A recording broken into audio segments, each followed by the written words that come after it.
कभी कभी डेमोक्रेसी का सबसे बड़ा टेस्ट कोर्टरूम में नहीं बल्कि इंसानियत के स्केल पर होता है। सुप्रीम कोर्ट में एक ऐसा ही मोमेंट सोनम वांगचुक के केस में देखने को मिला। तो जस्टिस अरविंद कुमार और पीवी वार्ले की बेंच ने सोनम वांगचुक केस में यूनियन गवर्नमेंट को ओरली क्या बोला है उनकी डिटेंशन को लेकर, जिसने कि सबको चौंका दिया है। और क्या अब सुप्रीम कोर्ट भी मान रही है कि सोनम वांगचुक को बेल मिल जानी चाहिए, इस वीडियो में हम देखेंगे। अब व्यूअर्स, ये सिर्फ एक लीगल केस नहीं है, ये एक लार्जर क्वेश्चन है। जब स्टेट सिक्योरिटी और इंडिविजुअल लिबर्टी आमने सामने खड़ी हो तो बैलेंस कैसे बनाया जाता है। Hello law lovers and justice seekers, welcome to law Chakra. हम आपके लिए लेकर आए हैं कुछ बहुत ही exclusive. Introducing law Chakra prime membership, जो आपको देगा exclusive access like never before. बनिए लॉ चक्रा की प्राइम मेंबर और अनलॉक कीजिए full potential of legal knowledge. अभी ज्वाइन कीजिए। सोनम वांगचुक को नेशनल सिक्योरिटी एक्ट 1980 के अंदर 26 सितंबर को डिटेन किया गया था। अब ऑलमोस्ट 5 मंथ्स हो चुके हैं और इस डिटेंशन को उनकी वाइफ डॉक्टर गीतांजलि आंगमो ने चैलेंज किया है, क्लेम करते हुए कि ये डिटेंशन इलीगल है। इंटरेस्टिंगली, उन्होंने यूनियन पर एक निशाना भी साधा है कि इस केस की हियरिंग में आर्ग्यूमेंट्स कम हो रहे हैं और नेशनल सिक्योरिटी एक्ट ज्यादा पढ़ा जा रहा है और घूम फिर कर टैक्स पेयर का पैसा ही बर्बाद हो रहा है। ट्वीट करते हुए उन्होंने कहा कि टुडेज हियरिंग ऑन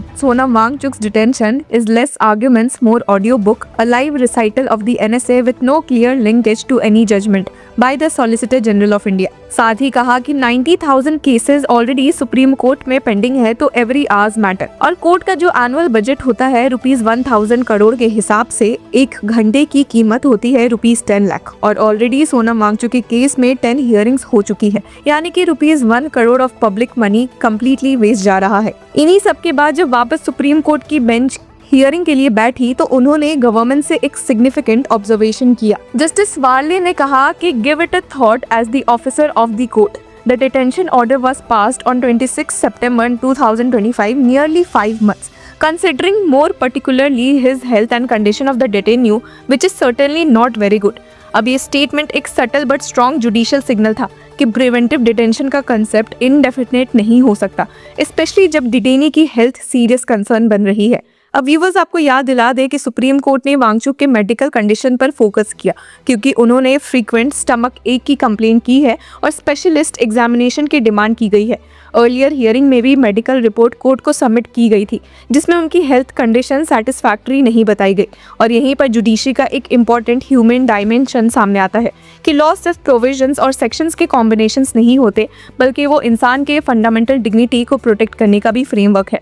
अब गवर्नमेंट की तरफ से additional solicitor general KM Nataraj ने डिटेंशन जस्टिफाई करने की कोशिश की। उन्होंने आर्ग्यूमेंट दिया कि सोनम वांगचुक का सितंबर 24 का स्पीच हाईली प्रोवोकेटिव था और उसके बाद वायलेंट प्रोटेस्ट हुए जिसमें 4 लोगों की मौत हुई और कई सारे लोग इंजर्ड हुए। उन्होंने कहा कि ultimately his provocative speech, his provocation, his instigation which he has done, the person need not actively participate, it is the propensity of the person to influence the group of people और to commit somebody else to do a violent act. That is more than sufficient for preventive detention. ये argument preventive detention laws का core logic reflect करता है कि यहाँ punishment नहीं बल्कि future threats को स्टॉप करना मेन ऑब्जेक्टिव है। अब AG नटराज ने फर्दर कहा कि प्रिवेंटिव डिटेंशन का टेस्ट होता है कि वेदर किसी इंसान के एक्ट्स कम्युनिटी के लाइफ टेम्पो को डिस्टर्ब कर सकते हैं। अब ये एक इंटरेस्टिंग लीगल कंसेप्ट है क्योंकि ये क्राइम होने के बाद नहीं बल्कि क्राइम के पॉसिबिलिटी पर स्टेट को एक्शन लेने की पावर देते हैं। इसी वजह से प्रिवेंटिव डिटेंशन लॉज को हमेशा कॉन्ट्रोवर्शियल भी माना गया है।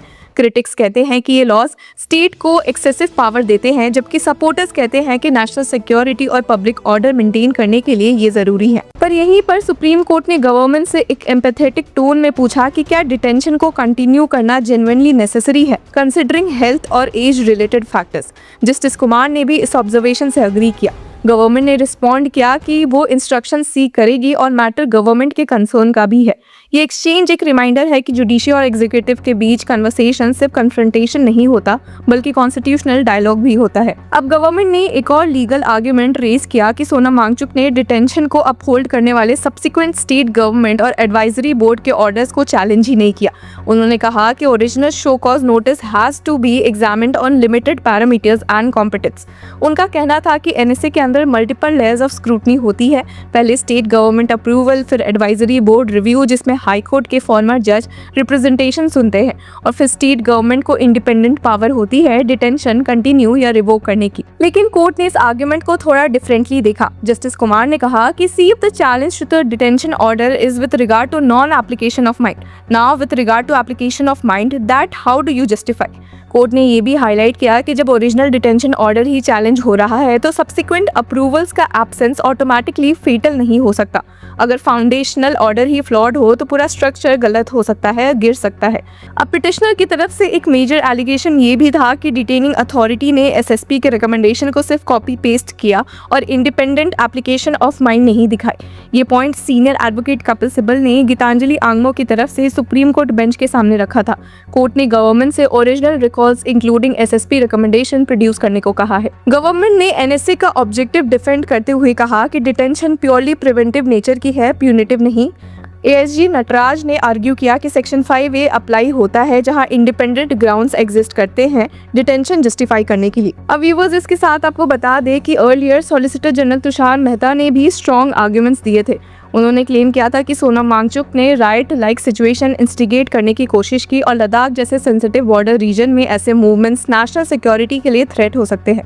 उन्होंने कहा कि सोनम वांगचुक एक नेपाल बांग्लादेश लाइक जेन जी मूवमेंट क्रिएट करना चाहते थे और इंडियन आर्मी पर्सनल को दम कहकर डिवीजन क्रिएट करने की कोशिश की गई। लेकिन इस पूरे केस में एक डीपर कॉन्स्टिट्यूशनल डिलेमा भी दिख रहा है। एक तरफ आर्टिकल 21 जो लाइफ और पर्सनल लिबर्टी का गारंटी देता है और दूसरी तरफ स्टेट का ड्यूटी होता है पब्लिक ऑर्डर मेंटेन करना। प्रिवेंटिव डिटेंशन लॉज इसी टेंशन का प्रोडक्ट है। इंडिया जैसे डाइवर्स और पॉलिटिकली सेंसिटिव कंट्री में ये लॉज बार बार डिबेट का सब्जेक्ट बने हैं। कोर्ट्स जनरली स्टेट के सिक्योरिटी कंसर्न्स को रिस्पेक्ट करते हैं लेकिन साइमल्टेनियसली प्रोसीजरल सेफगार्ड्स और ह्यूमन कंसिडरेशन को भी प्रोटेक्ट करते हैं। अब इस केस का आउटकम चाहे जो भी हो, एक बात क्लियर है कि डेमोक्रेसी में डिसेंट, एक्टिविज्म और स्टेट अथॉरिटी के बीच रिलेशनशिप हमेशा कॉम्प्लेक्स रहेगा। तो व्यूअर्स, क्या आप सुप्रीम कोर्ट के थॉट प्रोसेस से अग्री करते हैं? हमें कमेंट सेक्शन में जरूर बताएं और तब तक के लिए कीप फॉलोइंग लॉ चक्र।